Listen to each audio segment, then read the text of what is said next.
Ya, terima kasih kepada Bung Ahmad Rozinuddin Asa selaku Ketua Koalisi Persaudaraan dan Advokasi Umat. Tadi sudah menyampaikan pendapatnya ya dan pernyataan beliau. Mudah-mudahan tidak dipotong-potong, tuntas ya apa adanya ya. Dan kita akan menyimak. Nah, ini sebelumnya mau saya tanya nih ya. Karena kemarin beredar kabar ada yang aku aktivis 98 tapi masuk kampus tahun 2002. 2000. Nah, ini kemarin beliau di samping saya, kalau yang beredar itu di samping saya, dan beliau menyatakan diri sebagai aktivis 98. Ya, Bung Agung Wisnuwardana. Angkatan berapa, Bung? Sebenarnya masuk kampus, masuk kampus tidak dijelaskan kampusnya apa? Oh ya, nggak usah.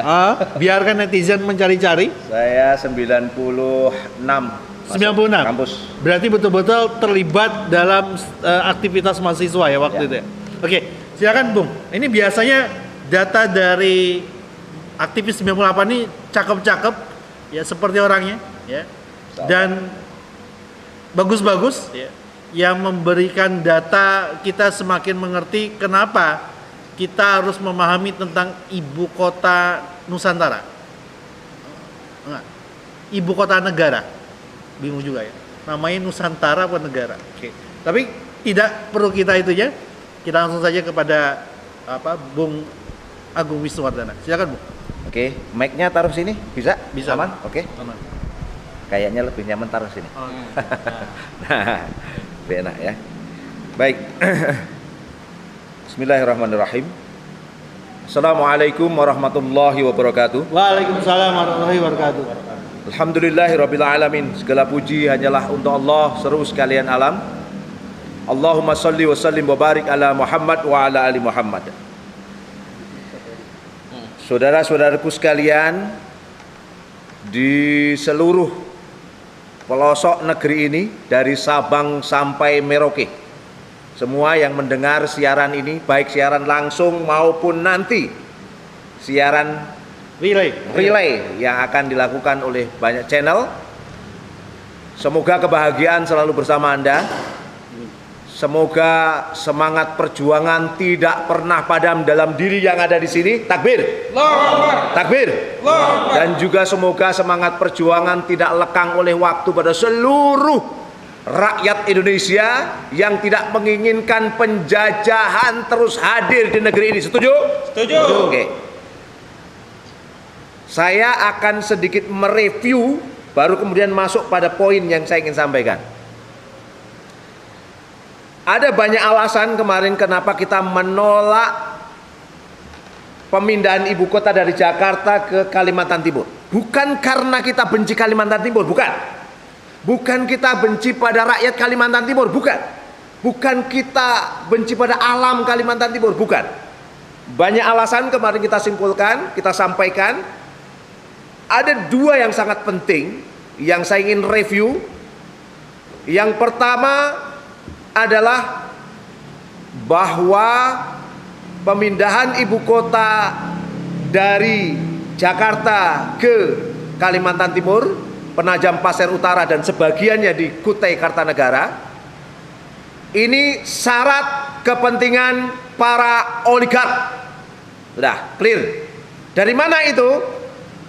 Pemindahan ibu kota negara ini nanti merupakan proyek yang syarat kepentingan para oligark, di mana para oligark ini diuntungkan dari beberapa bagian. Pertama, untung besar karena kompensasi lahan. Ini clear. Jadi kalau dikatakan 180.000 hektar sampai 256.000 hektar ini bukan lahan kosong-kosongan. Di dalamnya ada konsesi-konsesi. Kita udah terangkan kemarin tuh, siapa pemilik konsesi di ring 1, siapa pemilik konsesi di ring 2. Nama-nama sudah disebutkan sana. Langsung saja buka di final report yang dikeluarkan oleh Koalisi Bersihkan Indonesia. Tadi sudah ditantang oleh Bung Rozinuddin. Kalau tidak percaya, buktikan, balas apa yang ada di dalam final report itu. Silahkan bantah yang ada di situ, jangan bawa ke yang lain-lain ya. Kita fokus ke sana. Dan itu kita tahu siapa yang akan diuntungkan dari kompensasi lahan. Ya tentunya yang punya konsesi lahan di situ. Apakah konsesi terkait dengan izin usaha pertambangan 144, kemudian yang terkait dengan izin usaha pemanfaatan hasil hutan kayu, baik itu hasil ala hutan alamnya maupun hutan tanaman industrinya, ada nama-nama yang sudah disebutkan Bung Kozinudin tadi itu. Ini harus dibuktikan. Dalam artian kalau mereka membantah, silahkan bantah sekarang ini. Silahkan bantah 56 nama tadi terlibat atau tidak. Kalau tidak terlibat, buktikan sekarang juga. Kami menduga mereka lah yang akan dapat untung besar dari kompensasi lahan ini. Takbir. Yang kedua, untung besar dari pembangunan berbagai sarana prasarana yang ada di sana. Tentu pemain pembangunan konstruksi yang ada di sana bukan pemain ecek-ecek dong, tapi tentu pemain besar. Diduga kuat pemain-pemain besar, inilah kontraktor-kontraktor besar, pengembang-pengembang besar, baik dalam negeri maupun luar negeri. Kalau begitu siapa yang ada diuntungkan dari situ? Sekali lagi, para oligark. Yang ketiga, untung besar dari apa? Dari penyewaan dan penjualan aset-aset negara yang strategis di kawasan DKI Jakarta saat ini. Melalui apa? Pemanfaatan, atau yang kedua melalui pemindah tanganan. Tentu kita tahu bahwa pembangunan ibu kota negara ini membutuhkan anggaran. Salah satu peluang anggaran itu akan kemungkinan besar diambil dari penjualan aset-aset negara yang ada di Jakarta yang akan ditinggalkan. Nah, yang sangat dikhawatirkan itu adalah ketika negara membutuhkan anggaran besar untuk itu, khawatirnya aset-aset ini dilelang dengan harga yang sangat miring, yang hanya bisa dijangkau oleh investor-investor properti yang besar. Sekali lagi, siapa yang diuntungkan? Oligark. Setuju? Setuju. Oke, silahkan pemerintah, rezim membantah soal ini. Sampaikan secara terbuka. Saya pikir kita harus membuka soal ini ya. Oke, ini yang pertama, syarat kepentingan para oligark.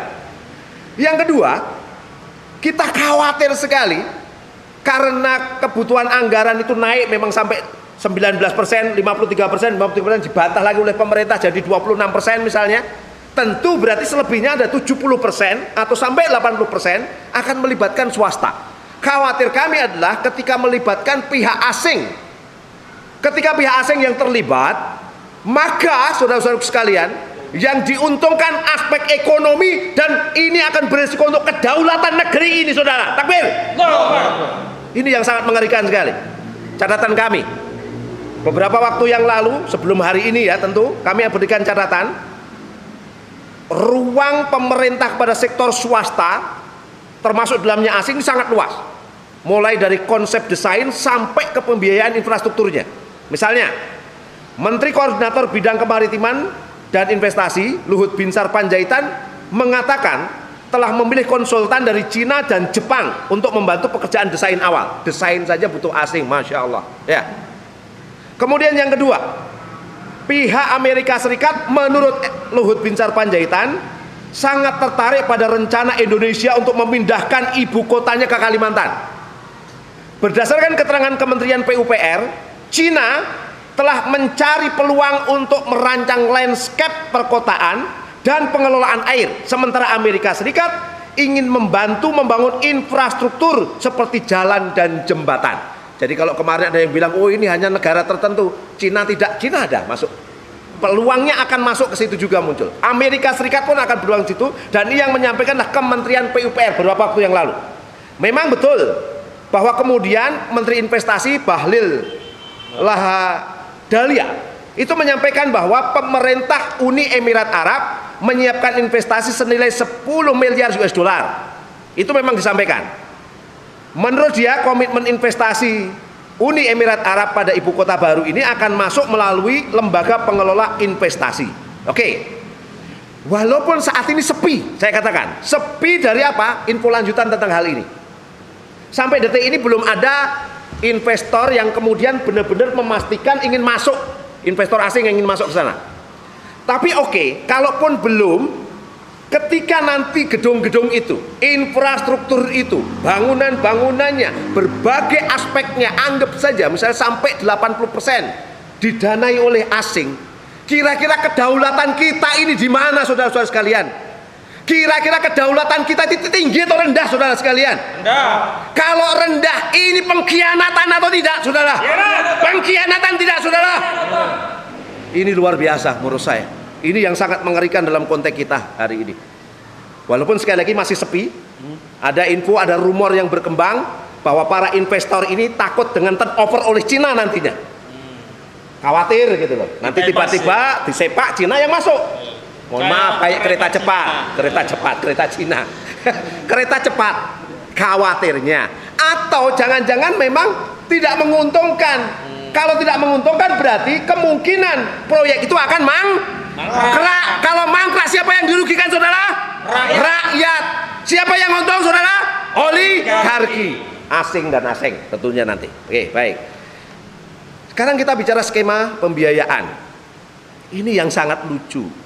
Di data Bappenas disebutkan, memang ini datanya clear banget.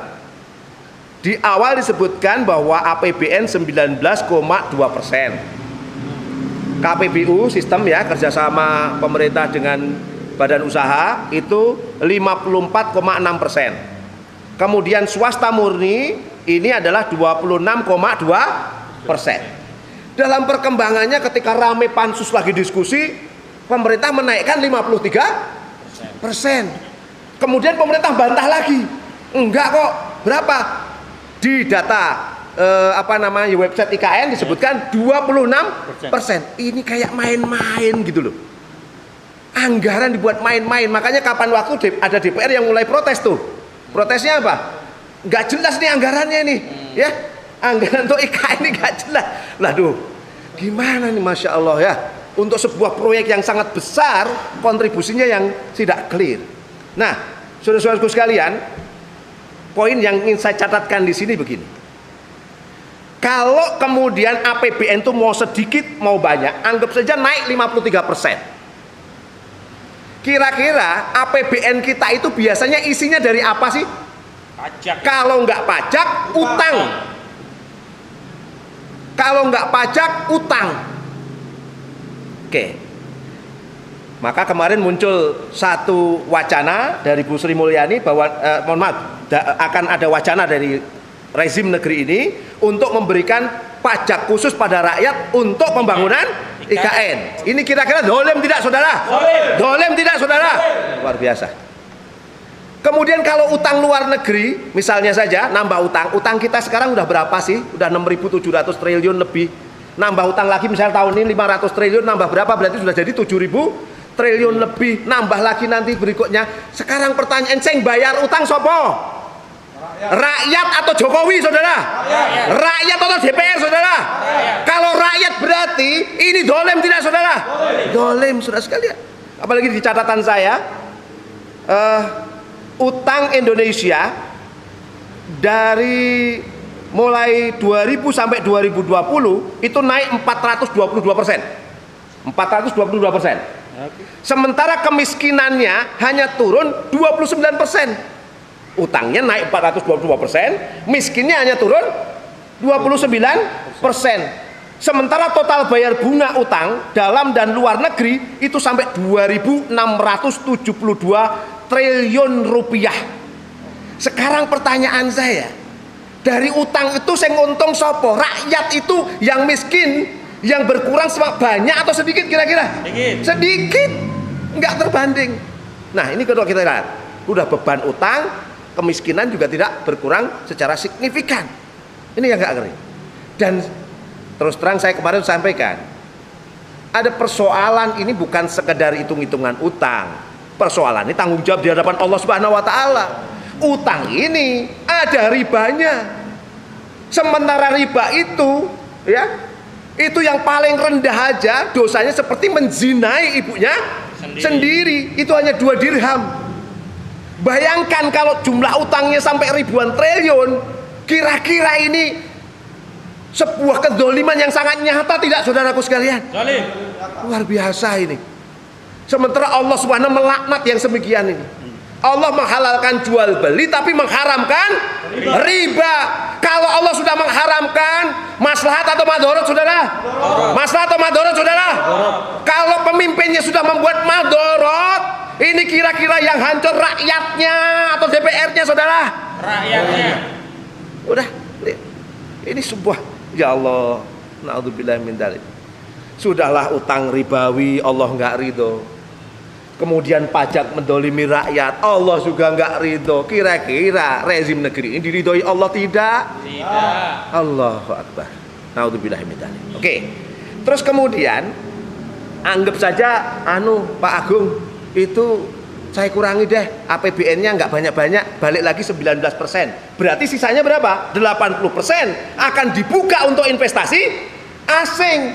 Kira-kira atau swasta asing atau swasta dalam negeri. Kira-kira kalau swasta asing, swasta dalam negeri yang membiayai pembangunan ibu kota, hancur nggak kedaulatan kita kira-kira saudara? Hancur. Bagaimana ibu kota rahasia diketahui oleh swasta? Bagaimana ibu kota lorong-lorong untuk nanti mungkin Pak Jokowi nyari gorong-gorong untuk sembunyi supaya tidak diketahui oleh musuh misalnya, itu diketahui oleh swasta. Mau lihat gorong-gorong ke bawah, oh sudah di sana Pak Jokowi tembak dor misalnya begitu. Ini jelas mengganggu kedaulatan. Oke, ini poin-poin penting untuk kita lihat. Dan tentunya dalam konteks ini Allah Subhanahu wa taala pun enggak ridho. Kenapa? Allah Subhanahu wa taala berfirman, "Wala yaj'alallahu lil kafirina 'alal mu'minina sabila." Dan Allah sekali-kali lagi tidak akan memberikan jalan kepada orang-orang kafir untuk mengalahkan orang-orang yang beriman. Sehingga ketika nantinya investasi asing ini besar, itu kekalahan Indonesia atau kemenangan Indonesia saudara? Kekalahan atau kemenangan? Kalau kalah berarti Indonesia ini akan menuju kehancuran atau kehebatan kira-kira saudara? Kehancuran. Terus gimana ini kira-kira? Kalau kebijakan rezim dilontorkan untuk menghancurkan negerinya sendiri, apakah kita rela saudara? Tidak. Apakah kita rela saudara? Tidak. Nah, inilah sistem kapitalisme. Inilah sistem kapitalisme. Sekalian saya menambahkan, coba bayangkan ya, betapa rusaknya riba negara ini ya. Riba negara tahun 2022 itu mencapai 405 triliun. Berapa? 405 triliun. Di tahun yang sama dana perlindungan sosial dan kesehatan kita hanya 398,2 triliun. Coba. Ribanya lebih tinggi daripada melindungi rakyat. Ribanya lebih besar daripada melindungi rakyat. Ya Allah, dolim tidak saudara ini? Masya Allah. Inilah kapitalisme. Kapitalisme yang merusak negeri ini. Ini yang saya ulang berulang kali. Negeri ini saatnya untuk berani ganti sistem. Kemarin ada yang bilang, saya dapat singgungan katanya dari Pak staf ahli Menkom Info, ya toh? Menkom Info. Ya. Pak siapa? Nah, Pak Profesor lah ya, dibilangnya ahli komunikasi, ya. Karena ganti sistem itu berarti adalah menghancurkan pengen ganti Pancasila. Sekarang pertanyaan sederhana sajalah. Tadi yang saya contohkan tadi ciri negara kapitalisme atau tidak, saudara? Kapitalisme. Kalau begitu sebenarnya yang merongrong ideologi negeri ini siapa, saudara? Rezim negeri ini sendiri. Oke. Oleh karena itu ini waktunya kita untuk mulai berubah hari ini. Mulai berubah serius untuk menata negeri ini. Sedikit saya memberikan dorongan dengan cinta saya yang paling dalam pada seluruh rakyat Indonesia, muslim maupun non muslim. Sederhana saja. Kalau kita membaca lahan itu, Bang Gozin ya, lahan ibu kota negara itu dulunya kan hutan alam yang luas. Di bawahnya ada batu bara, subur barang tambang yang luar biasa. Saya menyampaikan satu nas Kanjeng Nabi Muhammad sallallahu alaihi wasallam. An-nasu suraka'u fi salasin. Manusia itu berserikat dalam 3 hal. Alma, air.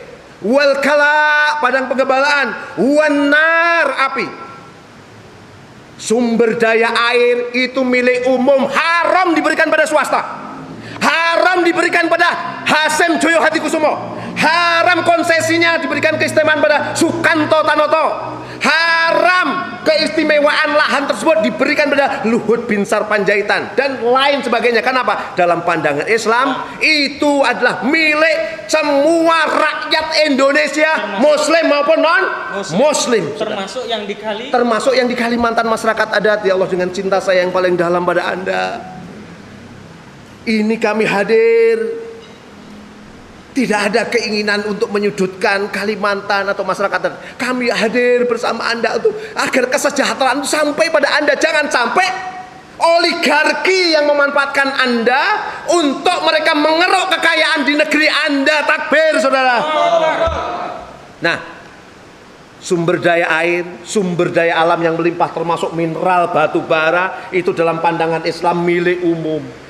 Milik umum itu jumlahnya yang sangat besar. Itu nanti untuk kemakmuran seluruh rakyat muslim maupun non muslim. Oleh karena itu di hari ini yang baik, di hati kecil saya yang paling dalam, saya menyampaikan pada kita semua, yuk jangan anti pada syariah Islam.